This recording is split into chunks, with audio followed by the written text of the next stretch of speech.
Allow गुलजार अहमद।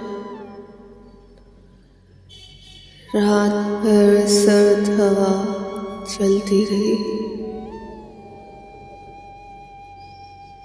रात भर हमने अलाउ तापा। मैंने मासी से कई खुश्क सी शाखें काटी। तुमने भी गुजरे हुए लम्हों के पत्ते तोड़े। मैंने जेबों से निकाली सभी सूखी नस्में। तुमने भी हाथों से मुरझाए हुए खत खोले।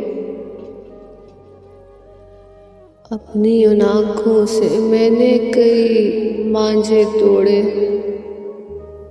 और हाथों से कई बासी लकीरें फेंकी। तुमने पलकों पे नमी सूख गई थी सो गिरा दी। रात भर जो भी मिला उगते बदन पर हमको काट के डाल दिया जलते अलाव में उसे। रात भर भूखों से हर लू को जगाए रखा और दो जिस्मों के ईंधन को जलाए रखा। रात भर बुझते हुए रिश्ते को तापा हमने।